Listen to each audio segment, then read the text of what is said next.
The holidays are all about sharing with family. Meals, couches, stories, Grandma's secret pecan pie recipe. And now, you can also share a cart with Instacart's Family Carts. Everyone can add what they want to one group cart from wherever they are. So you don't have to go from room to room to find out who wants cranberry sauce, or who should get mini marshmallows for the yams, or collecting votes for sugar cookies versus shortbread. Just share a cart and then share the meals and the moments. Download the Instacart app and get delivery in as fast as 30 minutes. Plus, enjoy free delivery on your first 3 orders. Service fees and terms apply. As we gather with loved ones this holiday season, consider how learning a new language can enhance your connections and enrich your experiences. What are your goals for the upcoming holiday season? Whether it's traveling internationally or connecting with family and friends, a new language can open doors to meaningful conversations and cultural appreciation. With that in mind, there's no better tool than Rosetta Stone, the most trusted language learning program. Available on desktop and mobile, Rosetta Stone immerses you in the language, so you truly learn to think, speak, and understand it naturally. With Rosetta Stone's intuitive approach, there are no English translations. You're fully immersed. And the built-in True Accent feature acts like a personal accent coach, giving you real-time feedback to make sure you sound just right. Don't put off learning that language. There's no better time than right now to get started. For a short time, listeners can get Rosetta Stone's lifetime membership holiday special. This offer will not last long. Visit rosettastone.com/rs10. That's unlimited access to 25 language courses for the rest of your life. Redeem your holiday offer at rosettastone.com/rs10 today for yourself or as a gift that keeps giving. It's time. Time to get in the zone. Time to get in the zone with the 49ers Web Zone. This is the No Huddle Podcast with Al and Brian.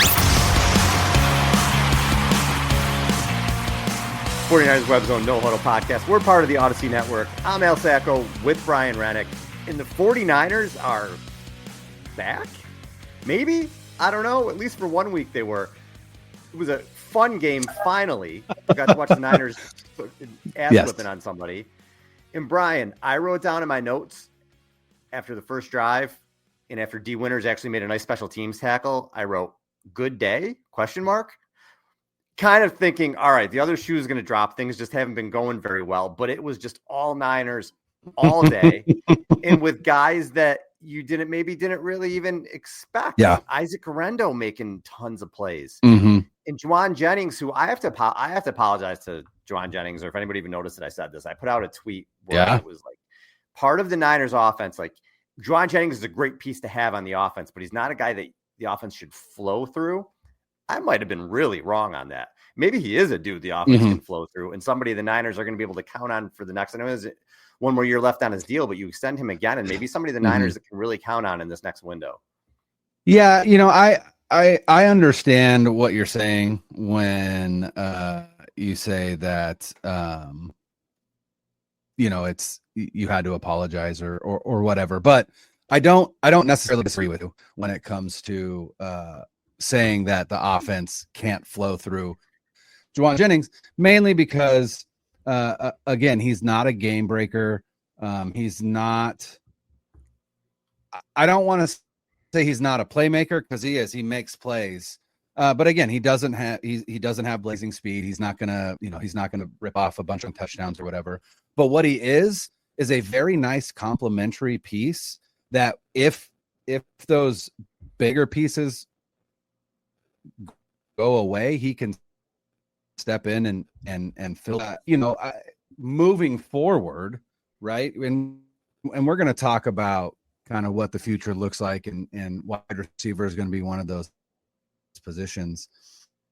Spoiler alert, moving forward, if you've got Jauan Jennings, like that's a really nice, Nate Tice has always talked about building your wide receiver room like a basketball team, right? Like each guy has kind of their own unique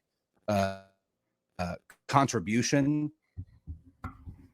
to the offense. And I think that is really what Jauan Jennings provides. He provides attitude, he provides swagger, and he provides just consistency in week in and week out. Like if the ball's going to Jauan, at the very least, he's going to fight his ass off to get that ball, and more often than not, he's going to catch it. And I mean, he's had a season for sure. I mean, he's on pace for almost 1,100 yards, 1,055, 8 or 9 touchdowns. He's been phenomenal. And I didn't see this coming, not like this. Again, I thought he'd be a good complementary piece. Yeah. But he's been, I mean, I don't know where they'd be without him. No. where would they be without him this year? It's been incredible. So we had 8 catches for 90 yards and 2 touchdowns in this game. I'm sorry, 7 catches for 90 yards, 2 touchdowns. He had 3 for 56 the week before, 5 for 40 against Green Bay. And against Seattle, he had 10 for 91 in his scores. He had 7 catches for 93 against Tampa Bay. So he's been pretty much their number one wide receiver since Ayuk went down. And also George Kittle in this game. I love to see that they actually got him involved. Yeah. They were targeting him. And again, he just had another monster day. And you look at what George Kittle is doing now. So he has 19 career games with at least 100 receiving yards, surpassing Antonio Gates and Jackie Smith for the fourth most by a tight end all time. He has 5 career games with at least 150 receiving yards, becoming the third tight end in NFL history with 5 of those games, joining Shannon Sharp and Travis Kelce. He's a Hall of Famer. When the Niners feature him, you see what he does. He just makes things happen, and he's having another tremendous season. He's probably going to get 1,000 yards again this year. He's got 800 right now. As long as they keep targeting him, he should. Plus the touchdowns. Well, the touchdowns, listen to this. The Niners have thrown 16 touchdown passes this season. Jennings and Kittle have 14 of them. Purcell and Deebo have 1 apiece. Mm-hmm. That's. I mean, you like to see more guys catch balls, catch touchdowns, but you've seen what those two mean to the team. 100%. Yeah. You know, it was funny. My buddy Tim came over to watch the game yesterday, and you know, it was evident from the jump that George Kittle was going to have a big day. I loved a couple of the routes and plays that they drew up for Kittle, and it was interesting. I think it was in The Athletic. They called that George Kittle squeal game, meaning like Kittle said something after the Buffalo game about essentially like, I'm open, like I don't know why I'm not getting the ball, and then all of a sudden he has a game like he had against the Bears, and I'm not gonna. You love to see it. Like again, it is a leader stepping up and saying, "Look, we're struggling right now. Get me involved. If you get me involved, we're not going to struggle." And it was evident. But one of the things that we thought about was that game against the Broncos, where you know he had yards in the first half of that game against Denver. He didn't catch a ball in the second half. But we were like, are we getting another one of those games? And you know, it was just a vintage Kittle performance, and it also felt like a vintage Kyle Shanahan performance in the way that he called the game. And one of the things, and I don't have the data.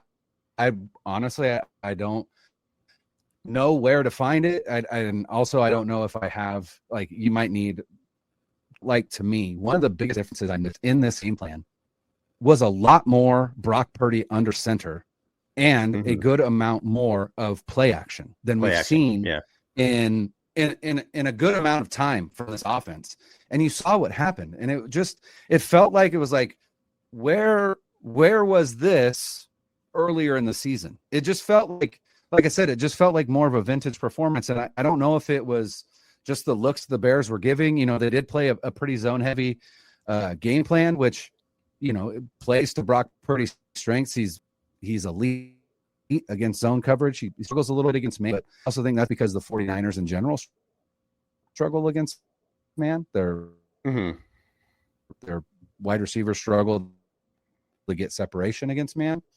I think that's why they drafted Ricky Pearsall. But for whatever reason, it just, like I said, it felt like a vintage performance, and they put 38 up on the number 5 passing defense in the NFL. It's not like the Bears were playing poorly on defense. Their offense hasn't been good, but defense, you know, you look and at the end of the first half, the 49ers have almost, I think they have over 300 yards of offense, and Bears have, I think, 5 total yards. At one point, they were averaging 0.1 yards per play in the first half. It was crazy. So, you know, it was it was an amazing offensive performance, but the defense played really well as well. And that was a good thing to see. And there were some changes that they made on defense that I think made the difference. And the biggest one being Talanoa Hufanga was back. Yeah, Hufanga was huge coming back. And it makes me wonder too, Brian, they sat Jair Brown, as they should have. He hasn't been playing well. He made a huge difference being in the game. Mustafa and Hufanga, I thought, big impact on the defense. I'm starting to wonder now, Hufanga's been injured. I don't think anybody's going to pay him $10 million a year on the open market. I'm starting to wonder if maybe they can get a 1-year deal to bring him back, right? Like maybe they can say, okay, can't pay a lot of money, but you've been injured, another 1-year prove-it deal. You run it back with him for a season because he does make an impact when he's there. And you saw the defensive line. I mean, the Bears have a terrible offensive line, but Gross Matos with a few sacks. Malik Collins made an impact. The defensive line played really well in this game. Leonard Floyd. And without Nick Bosa, they've looked horrible. They'd given up, 87 points in the last 9 quarters without Bosa. And they came out and the defense looked phenomenal. Williams looked confused back there. He was freezing with the ball. So is that going to happen against the Rams? Is that going to happen against the Lions, especially without Nick Bosa? I don't know. But for 1 week, a lot of positives there. Yeah. And you got to wonder, I mean, at some point, Bosa's likely to be back. I mean, it wasn't an injury that, was anything severe. It was an oblique strain and a hip pointer. So you got to wonder, maybe this is the week that he's back. We haven't heard much. This is also the week that possibly Dre Greenlaw is back. But, just Hufanga's presence seemed to really solidify the back end, which in turn allowed the defense to get home a few times. And granted, Caleb Williams is the most sacked quarterback in the NFL. He holds the ball too long. He's a rookie quarterback. Yeah. You would hope that you were going to get pressure on him. But again, for whatever reason, just Hufanga's presence seemed to solidify that back end. And so it'd be great to see moving forward if that is one of the remedies to what has been ailing this 49ers defense. And, unfortunately, it certainly looks like it's probably a little bit too little too late. They are not eliminated from playoff contention, but I mean, you watched that 49ers team yesterday against a Bears team that, again, prior to the bye, lost their 3 previous games, but did so in the last possession. And those games were against the Packers, the Vikings, and I think another. So again, they've been playing teams tough. They just haven't been able to finish, and they were on a 3-game losing streak. But then, they fire Matt Eberflus and they come out of a bye, and to just get stomped like they did, I think that says more about the 49ers than it does about the Bears. And you look at it and go, that is a team you watched, when you watch that team on Sunday, that's a team that no other team would want to see in the playoffs. And if they could find a way to get there. Now, granted, all they can control is what they can control, which would be to win out. They just need some help because the Seahawks look like they're in a pretty commanding position right now. But the I have Willie Adonis and the Giants on my brain. The NFC West is at this point not the only route, because right now the 7 seed is the Commanders, and they haven't looked great in the second half. They are 8-5, just like the Seahawks are. So, again, the playoffs are alive. For how much longer, you don't know. But again, like I said, that team that we saw on Sunday, that's a team that can make noise in the playoffs if they can replicate that over the next 4 weeks. Yeah, you get Nick Bosa back, and you get that team in January. It's a team that knows how to win, so it is scary. In the sense, again, I don't think they're going to be able to compete with Detroit or Green Bay or like the high-end teams, but they can maybe upset somebody if they get in the playoffs. But we'll see. Like you said, the next 4 weeks are going to tell us everything. They have to, 9-8, they have a chance with 9-8. They have to get some help. Obviously, if they win out, they're in really good shape. But that Detroit game, I don't see any way. I don't see any way. But if Purdy plays the way that he played in this game, and the Bears were playing, and they helped him out playing the zone that they were playing, When you think about businesses that are selling through the roof like Aloe, Allbirds, or Skims, sure, you think about a great product, a cool brand, and brilliant marketing. But an often overlooked secret is actually the businesses behind the business, making selling and for shoppers buying simple. For millions of businesses, that business is Shopify. Nobody does selling better than Shopify, home of the #1 checkout on the planet, and the not-so-secret secret, with Shop Pay that boosts conversions up to 50%, meaning way less carts going abandoned, and way more sales going. So if you're into growing your business, your commerce platform better be ready to sell whenever your customers are scrolling or strolling on the web, in your store, in their feed, and everywhere in between. Upgrade your business and get the same checkout experience as business powerhouses like Aloe, Allbirds, and Skims. Sign up for your $1 per month trial period at shopify.com/Odyssey Podcast, all lowercase. Go to shopify.com/Odyssey Podcast to upgrade your selling today. Shopify.com/Odyssey Podcast. When it comes to hiring, don't search for great talent, match with them. Thanks to Indeed.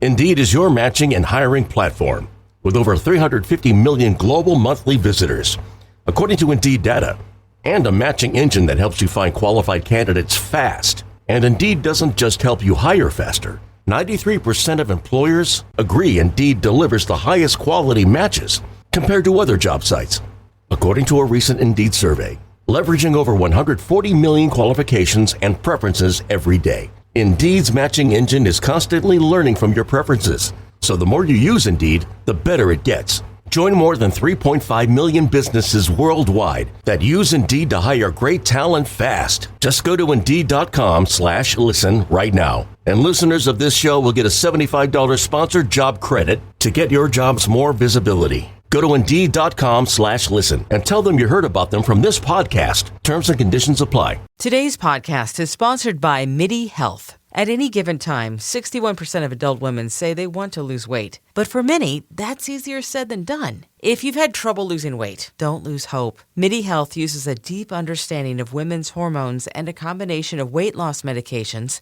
to create a customized plan for each user. MIDI Health can help you achieve more effective and sustainable weight loss by addressing hormone imbalances. MIDI can also prescribe proven weight loss medications that help you experience reduced appetite and increased feelings of fullness. When paired with hormone optimization, you're not just managing your weight, you're also supporting your body's natural processes, which means you can overcome those weight loss plateaus that in the past have been so difficult to move beyond. So if you're ready to combine the power of hormones with the power of weight loss medications, visit joinmidi.com today. Discover how this innovative approach can lead you to lasting success. That's joinmidi.com. Ian Rappaport on Sunday, you always have the news drops on Sunday mornings, right? Rappaport, all those guys come on, and they always kind of drop sometimes some big news or just some rumors or things that are coming up. And he talked about Purdy. He said, right now, all signs point to the 49ers still intend to pay him. There has been a lot of talk the past few games is, is Brock the guy? He hasn't looked good. Well, he has been, he did have that shoulder. He has been injured. And his last two games were not statistically great against Seattle and against Buffalo. He was 21-28 for $159, a touchdown and a pick against Seattle, and 11 for 18 for 94 yards with no touchdowns, no picks against Buffalo. He might have played his best game of the season as a pro in Buffalo. Yeah, it was not good. But he comes back and might have been his best game of the season. 20-25, 325 yards. It's an 80% completion. It's 13 yards per attempt. That's his highest of the year. The third time this season that he's gone above 10 yards per attempt. 2 touchdowns, no picks, a rating of 145 and a QBR of 97. Now, Brock has 6 career games with a passer rating of 140 plus, and 13 games with a rating of 120 plus. Both are the most for a QB in his first 3 seasons ever. So he's still doing things, that we haven't seen statistically with some of these passer ratings. Mm-hmm. It was a good step for him. We'll see how he finishes the season. But again, you and I have been on paying Purdy the whole time. We're not saying, oh God, he had a bad game, don't do it. We're not sure if they should pay him $60 million a year, but we definitely want them to extend him and figure something out. Right. Even if it's whatever, shorter term deal or whatever it is. Mm-hmm. But it was just really good to see him bounce back. Because again, there was criticism, right? criticism, and his arm's been hurting, and he doesn't have McCaffrey, and he doesn't have Ayuk, right? So some of the, and Deebo is not Deebo anymore. At least he hasn't been recently. We'll talk about that a little bit coming up soon too. But he didn't have those guys. He had Kittle, he had Jennings, he had Isaac Orendo, who's essentially their fourth string running back. And he had a great game. Yeah. So you got to give him credit against a good defense. Purdy deserves a lot of credit for bouncing back and playing really well. No, yeah, I don't think there's anything you could say about his game this Sunday where, like, even if people want to discount this 49ers victory because it was against the Bears, quote unquote, again, we're talking about the number 5 pass defense in the NFL, right? Like, it's not like this Bears defense was subpar. It's not. It's a good defense. They've got Montez Sweat, they've got Jalen Johnson. It's a good defense, and yeah, you've got to give Purdy credit. And it's interesting. We were talking last time we were together about Brock Purdy and what could this extension look like? And again, Rappaport basically said like they're looking to extend him for a while. So I still, and this has nothing to do with Brock Purdy, but I understand the market is at $60 million a year. I just don't think that there's 4 quarterbacks that are worth $60 million a season, right? That's it. Right. There's 4 in my mind. And it's Patrick Mahomes, it's Josh Allen, it is Lamar Jackson. And I mean, you could quibble about this. I think Justin Herbert, maybe not worth 60 million, but again, is up there for sure. But outside of that, like, I just don't think any quarterback, regular season starts and playoff starts. We have 43 games of Brock Purdy, right? I think we know who Brock is at this point. I understand that he's still only 24 years old, which leads me to one of my favorite things. Before the Bears game, somebody asked Brock about Ricky Pearsall, and his lack of production over the previous 3 games. And, Brock's talking about Ricky Pearsall, and then he goes, I love the kid. And I was like, Brock Purdy is currently 24 years old, and Ricky Pearsall is also 24 years old. I was going to say to call him the kid, age, I thought was hysterical, but yeah, they're exact. Yeah, I mean, Purdy's birthday is soon. I think it's in a few days, but so he's still only 25 years old. But I think we know who Brock Purdy is as a quarterback. He is a mobile quarterback. He is a playmaker. He has a bit of a gunslinger mentality. He makes the plays that you expect him to make. Sometimes he makes plays that you don't expect him to make, but largely he is a good quarterback, sometimes great, but I don't know that he's an elite quarterback. So again, $60 million a season, that's really going to hamstring you when it comes to your roster building. And is that something that, again, not that Brock hasn't done enough to warrant an extension? No, he has. Pay Brock Purdy. But I still don't know that you pay him $60 million a season.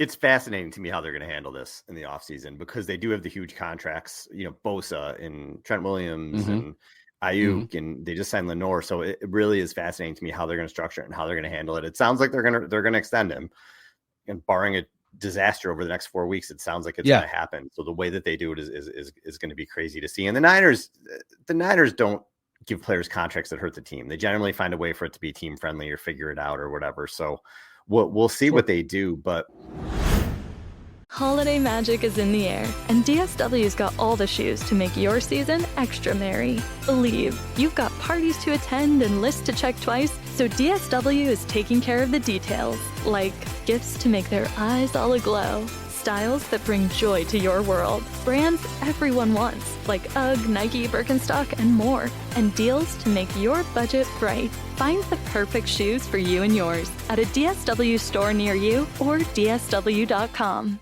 This episode is brought to you by Progressive Insurance. Whether you love true crime or comedy, celebrity interviews or news, you call the shots on what's in your podcast queue. And guess what? Now you can call them on your auto insurance too, with the Name Your Price tool from Progressive. It works just the way it sounds. You tell Progressive how much you want to pay for car insurance, and they'll show you coverage options that fit your budget. Get your quote today at Progressive.com to join the over 28 million drivers who trust Progressive. Progressive Casualty Insurance Company and Affiliates. Price and coverage match limited by state law. I thought the other big news this week was the article Mike Silver put out. Now, if you listen to the show, you know we've had Mike on a few times. He's a friend of the show. I trust anything he says. I don't think Mike Silver just puts things out there. Like, he hears things, he knows things. You know, again, we know Mike. We know, and he's been in business for decades. Yeah, he's as plugged in as they get, especially with the Niners. And he wrote about, there's probably going to be some changes this offseason, unless they win the next 4 and go on a playoff run, which likely is not going to happen. There's going to be some changes this offseason, and they're getting older, and guys are getting slower, and guys look old, and guys are getting beat up. So there's going to be some names that you see that have been here for a while that are going to be gone. George Kittle, I do not think is one of those people. George Kittle is, the heart and soul of the team, and he's going to be around. But you look at some of these other older players, Deebo is a good place to start. So before we went on, our producer Spencer said to us, "Did you guys see Deebo's tweet?" And we're like, "No, we didn't see it yet." So Deebo tweeted, hold on, do you have it up, Ryan? If not, I got to pull it up real quick. Yeah. So he said, this was an hour ago. We're recording at 3:58 p.m. Pacific Standard Time. So at about 3:00 Pacific Standard Time, he tweeted, "Not struggling at all, just not getting the ball."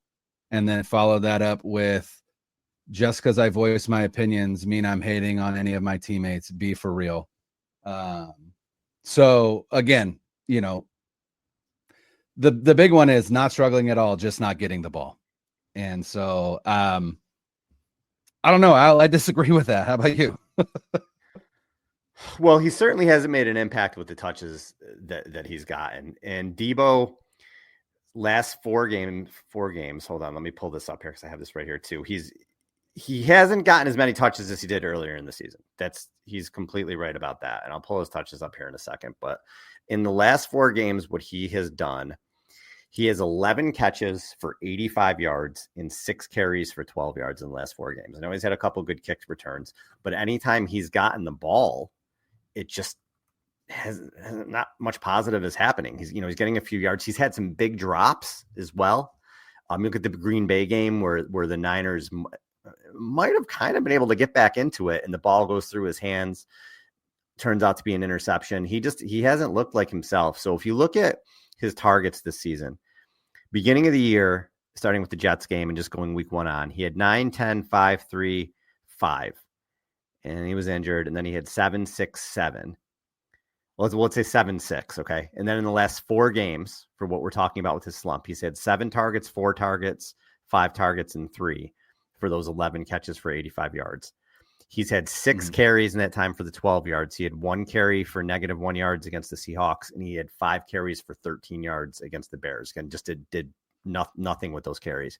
And when you look at his season overall, his rushing stats this year, let me find him here. So, sorry, I'm pulling these up. Deebo has 32 carries for 92 yards. Is that real? Yeah. I mean, that's terrible. So that's not happening at all anymore. 32 carries for 92 yards and a touchdown. Oh, wow. I didn't realize it was that bad. So if you look at the rest. Let's look at what he's done rushing since he came into the league. His rookie season, he had 14 carries for 159 yards. It's 11.4 yards per attempt. That's pretty good. Injured the next season, 8 carries for 26 yards, 3.3. 2021, his all-pro season, 59 carries for 365 yards. He had 8 rushing touchdowns that year too. 6.2 yards per carry. 2022, 42 for 232, 5.5. 2023, 37 for 225, 6.1. So he's never really been under 5.5. And, when he's had more than 8 carries. This year, 32 carries for 92 yards. That is 2.9 yards per carry. Wow. And he only has 2 touchdowns this season. So he hasn't been good this year. He's got 40 catches for 553 yards. He has 64 targets overall on the season. I mean, how much are you going to give him the ball if that's the kind of production you're getting? I mean, I understand he's frustrated. We're frustrated. But, I mean, come on. Actually have touch numbers as well, so that you don't have to go through and figure out between rushing and receiving. So in his career, 2019, he had 71 touches. In 2020, he had 41. In 2021, he had 137. In 2024, he had 72 with 4 games left to play. So he's on pace to match what his touches have been over the past 2 seasons. The issue is in 2019, he averaged 13.5 yards per touch. In 2020, it was 10.2 per touch. In 2021, it was 13.0. In 2022, it was 8.8. In 2023, it was 11.5. And in 2024, it is 9. So he's right where he was in his really bad 2022 season when he held out for his contract and then came in out of shape and then just didn't really. And that's where I'm like, that's not, it isn't that you're not getting the ball. It's just that you're not producing when you do get the ball. And, it's like, I mean, he's become like Cordero Patterson, providing much else to this team and especially to this offense. I don't know. One of the things that I appreciated yesterday was that they weren't trying to force feed Deebo the ball. And look what happened. They scored 38 points. So I don't know. I don't know what, I just don't know what to do, and one of the conversations is, could he be one that's gone? And if you look at Spotrac,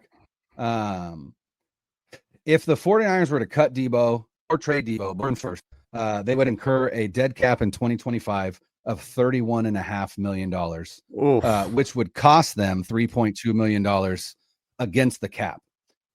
Meaning that if they trade or release him prior to June 1st, it will cost them $3.2 million in 2025, in 2025 cap. If you were to release him with a post 6-1 designation like they did to Eric Armstead this past offseason, or if you waited and traded him post 6-1, that doesn't make any sense. No team is going to be trading for Deebo post 6-1. So it would be a release. The 2025 dead cap would be 10.7, and then the 2026 dead cap would be 20.7 million. So you're saving money in 2025, but you're getting hit hard in 2026. The restructure that they did this season really, really hurt their ability to get out from under Deebo Samuel outside of having him play out the rest of this contract, which is just one more season. It's just 2025. There's a void year in 2026. So all things considered, if they don't do anything with Deebo Samuel, he has the cap, but he has a cap hit of $28.2 million in 2025 if he just stays on the team. But with the way it's structured in 2026, they're getting a $20.7 million cap hit, even though he's not on the team anymore. So they're getting 20.7.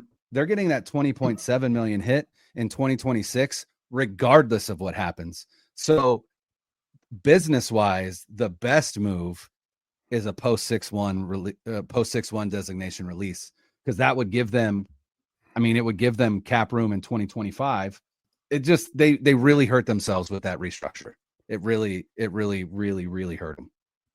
And you're even throwing him the ball, like his catch percentage this year is 62%. So that's right. Receptions divided by targets. And by comparison, Jauan Jennings is 73%. George Kittle's is 83%. His success percentage, which is successful reception gains at least 40% of the yards required on first down, 60% on second, and 100% on third or fourth. He's at 39.1%. The only Niners who are lower than him are Ronnie Bell and Chris Conley. And again, by comparison, George Kittle's at 71.6%. Jauan Jennings is at 59%. So he's not the targets that he's getting. Like we've said, why would you give him the ball when these are the results that you're getting? When you haven't been able to score and you've kind of been force feeding him. The offense went through Jennings and Kittle and Garendo, and it was very successful. And that's by the Bears. 2019 was 53.1, 59.1, 50.4, 47.9, 56.2, and then again this season 39.1. Even his rushing success percentage, again by over his career, starting 2019, 50.3, 54.3, 40.5, 67.6, and 40.6. Really what we're seeing is just a repeat of his 2022 season. Like legitimately, that is what we're seeing. Like it's a repeat of literally his worst season. He's every other year, man. You know what I mean? But what, like, good year, bad year, good year, bad year. I mean, good year, you're bad right. Because I mean, he had 1,117 scrimmage yards, and yeah, he had 1,117 yards from scrimmage last year, and 12 touchdowns. He had a good season last year. 12 touchdowns, 7 touchdowns. Yeah, I mean, this 12 falling off a cliff, just falling off a cliff. He's just one of those guys. Again, when you look at the team, I don't know what the answer is, Al. Well, he's not 35 years old, but he plays older than being 28. And that's just the pounding that he's taking. You know, he runs the ball a lot. He's just not the same. You could tell it's just he looks slower. It happens. Guys fall off a cliff sometimes, you know, especially you see with running backs, and Deebo has run the ball a lot. He's not your average receiver. He's rushing has been a big part of his game since he came into the league. He has 192 carries in his career. That's a lot for a receiver. So he's got 323 receptions. Yeah. You add the carries onto that, and then you add the playoffs into that, those long seasons, your body gets beat up. You just get older. Got to move on from guys at some point. And yeah, I think Deebo is one of those guys where you see now Jennings can come in and he's going to be a big play guy for you. He's going to be someone who's going to be involved in this offense moving forward. You hope Ayuk can come back hopefully halfway through the season. He's himself. You drafted Pearsall to come in and be a big impact guy. Those are your three likely next year. Still think they're going to have to bring in a vet to help while Ayuk is on the mend. But Deebo's one of those guys Mike Silver's talking about. I'd be really surprised if he's back next year. And it sucks because he's done a lot for the Niners. I don't think you can look at Deebo Samuel and be like, we can't wait to get rid of this guy. He's had a lot of big plays for the 49ers. Just it happens. You get older.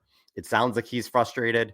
He didn't really want to talk to the media after the game. He was kind of just giving short answers. So he's frustrated that he's not getting the ball. You know, Kittle mentioned that, like you said, he wasn't getting the ball after the Bills game too. He ended up responding. We'll see how Deebo comes back against the Rams. Maybe it'll be a Deebo game. Who knows? You know, we're not expecting it to be, but maybe it will be, especially if Garendo doesn't play and they have to go with Patrick Taylor. Maybe Deebo is more involved with running and short passes and he can have a bigger game. But it sucks, man. But it sounds like Deebo's days are numbered right now. Yeah, and I mean that I'll be perfectly honest, my concern is exactly what you just said, where again, they called this past Sunday's game, George Kittle's squeaky wheel game. And now it sounds like Deebo Samuel is the squeaky wheel, but I'm like, please don't try and force feed Deebo Samuel because he hasn't shown how to be a skull because he's been nothing but successful when targeted this season. Deebo Samuel hasn't. So you just hope that is not the case, that again, he's the squeaky wheel and Kyle Shanahan goes, okay, well, we'll make this a Deebo Samuel game, because I don't know what that would look like. It's a short week. They're playing a Rams team that knows a lot about Deebo Samuel and what Kyle Shanahan wants to do with him. Doesn't necessarily content with a game plan that centers around Jauan Jennings and George Kittle, and then whoever can run the ball. Maybe it's Israel Abanikanda who they claimed off the Jets, but hopefully, Garendo said something after the game about how, him leaving the game was more precautionary than anything. So hopefully that is the case and he's able to go on Thursday. Because he did look good, and he even looked good as a receiver as well, which was a wild sight. I'll say this about Deebo too. When you look at some of the, I don't want to say antics. I'm not sure the word I want to use for him, but he is a team captain. You have the incident with him and Tabor Pepper on the sidelines. Again, heated things happen. Like I said a million times, I didn't think it was a huge deal, but it did happen. He is a captain. And now when Kittle mentioned about not getting the ball, he was asked in a press conference. Deebo comes to social media and says it. I don't love that personally. Like as a team captain, I don't love that you're taking to social media and saying things like that, especially after a big team win, when maybe you can get things going again. Would hope that's something maybe he did say. but maybe he did say it to Kyle Shanahan behind closed doors. So what do I know? Maybe he did have that conversation with him or whoever within the 49ers, but to come out on social media, I didn't love it. Like, again, if you're a team captain, I feel like you have to carry yourself a certain way. I would imagine the 49ers don't love it that he's on social media saying, I'm just not getting the ball. So I feel like, again, barring just a great next 4 games and maybe they get in the playoffs and he carries the team or something, it just looks like they're headed for a divorce here. The Deebo Samuel, it's been 6 years, we appreciate what you've done type thing, but just the writing's on the wall for him. He hasn't been the same player. There's been, there's starting to be some stuff here. He had some antics. Ayuk had antics in the offseason. Maybe it's a wide receiver thing. I don't know. But I don't love that stuff, especially if you're a captain. Just keep it behind closed doors. If you got to go in Kyle's office and be like, dude, what the hell? Get me the ball. I get it. You're a competitor. You're talking to Purdy or whatever. Don't go to social media and be like, oh, it's not my fault. I'm just not getting the ball. I don't really love that from him. So I don't know. No, and you make a great point because, it's coming after a big win that could be a jump start to a possible run in a season that's just been really, really difficult as a team when it comes to outside noise and tragedy and all of that. You put your best game on film all season, arguably, except maybe the Jets was a better game. I don't know, but I think this was probably their best game of the season. And then to come out on Victory Monday and be like, hey, I'm just not getting the ball. That sucks. And again, as a captain, I feel like that is less than ideal coming from somebody who is, again, supposed to lead this team. So yeah, like you said, it's the NFL, it's business. It is what it is, but at the same time, if the 49ers do have aspirations to make the playoffs, and I think that they do, and aspirations to make noise and engage the Deebo Samuel, and an effective Deebo Samuel will go a long way towards that. So, you just gotta, as a fan, hope that can happen. And again, they can get going on a run and get a little bit of help. And then again, all you got to do is get in. And once you get in, you never know what will happen.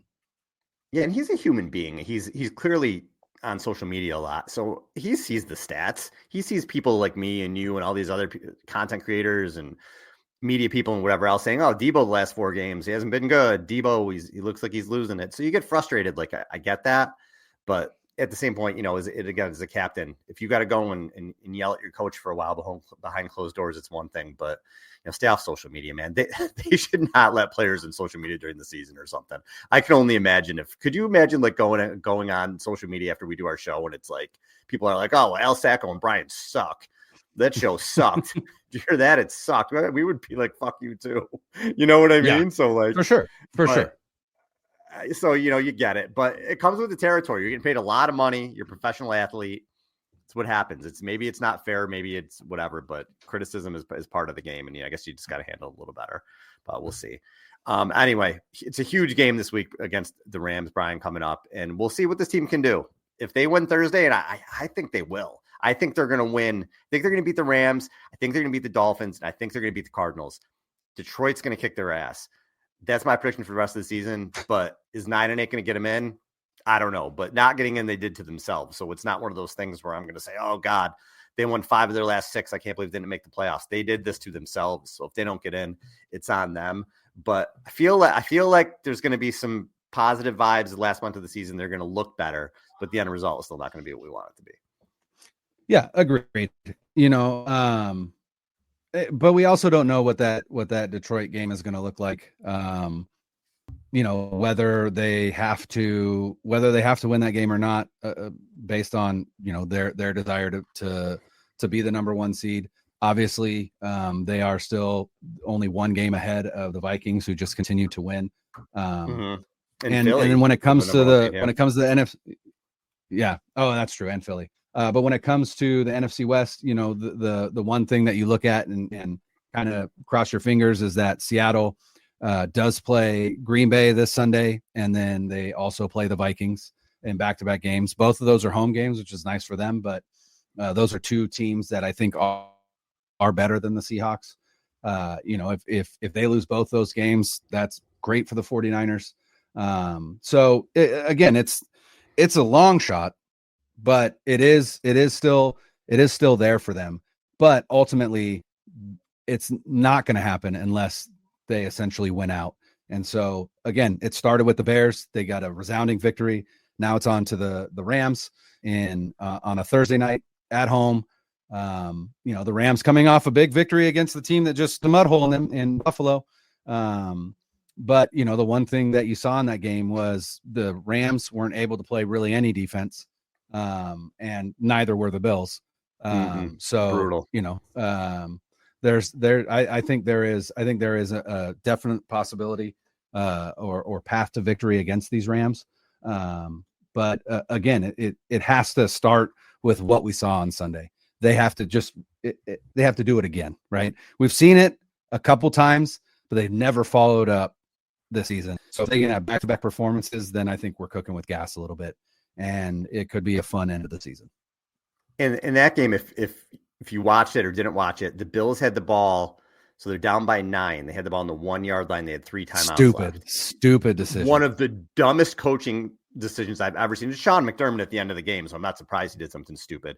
But he tries, and Brady's saying in the telecast, "Don't run a QB sneak here. You can't waste time. You definitely can't use a timeout." And they run a QB sneak and he calls a timeout. So you put yourself in the position where now you have to get an onside kick. Where before, if you don't use a timeout, you score and you could stop the clock 3 times and still get the ball back. He essentially just gave the Rams the game with that decision. I can't believe that he did it. And then did you hear why they didn't go for a punt block or even attempt a punt return? Because they only had 9 players on the field. Oh, I did see. Yeah. They only had 9 players on the field for that final punt. This is the type of thing when people are like, again, for people like us, better than these guys. Well, apparently everybody knows better than some of these guys when it comes to this late game stuff. I don't understand how you could be a professional head coach and make these mistakes late in games that we see the coaches make over and over and over and over again. I don't know. Maybe these guys just grind too much film and they don't spend enough time thinking like, what happens if this scenario happens or that scenario happens, or they freeze. I don't know. I know there's a lot of pressure, but dude, that was one of the worst coaching decisions I think I've ever seen. And it also just goes to show that Kyle Shanahan's not the only guy that struggles in the fourth quarter with game decisions. And ultimately, I'll be perfectly honest, almost every single coach does. I don't think there's a coach in the NFL that just is bulletproof when it comes to late game decisions. And so, again, not to take Kyle Shanahan off the hook, but apparently it's not easy. Well, I think a lot of people only watch their team, and maybe they don't watch around the league. So they're critical of Purdy when they haven't watched really the 25 other QBs play. They know the good ones or whatever, or they're critical of Shanahan. And again, they don't see the stupid coaching decisions that happen week in and week out. But, not everybody's losers like us and watches all these NFL games, but it's it's all over the league. It's all over the league. There's shoddy QB play all over the league. There's inconsistent QB play all over the league. You got a few aliens, like you said, Lamar, Allen, Mahomes. Mm-hmm. If you want to throw Burrow or Herbert in there or whatever, a couple, a few other guys. And then you have maybe eight-ish good quarterbacks. And I think Purdy's in that 8-ish. And then you got a bunch of, replaceable guys. And then you have some terrible guys. So that's just the way that it is. And the same thing with coaches. Everybody's got a flaw. Everybody's got a flaw. Teams have flaws personnel-wise. Teams have flaws coaching-wise. It's all over the league. Nobody's perfect. Even the Chiefs, as much as they seem to pull shit out of their ass, they have their own issues too. It's oh my God. So. Oh my God. Yeah, I can't with that team anymore. I'm trying. I still don't hate them as much as I hated the Patriots, but they're starting to really I can't believe it. At some point the luck has to run out. It has to. Just law of averages. It has to. I don't want the luck to run out in the regular season and then have them find it in the playoffs. Like, I want it to run out in the playoffs so that when it runs out, they're done. And then we don't get. It's not a loss to the Raiders. And that's what I'm rooting. Like, really honestly, I'll be perfectly honest. Like, don't think the 49ers. Yeah, I don't think the 49ers are going to make the playoffs. My rooting is the Bills, and then the Chargers. And then the Ravens? And then the Vikings, I think, would be my top 3. But honestly, it just I'm not going to root for the Ravens, but my biggest one is anybody but Kansas City.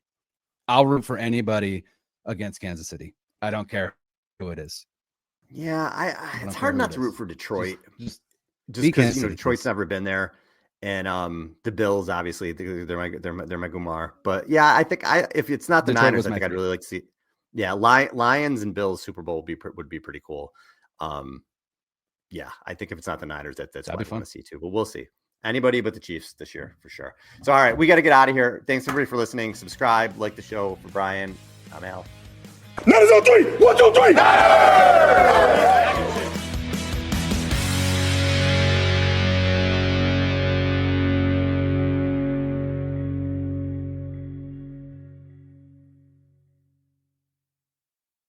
.2400 Sports is an Odyssey company.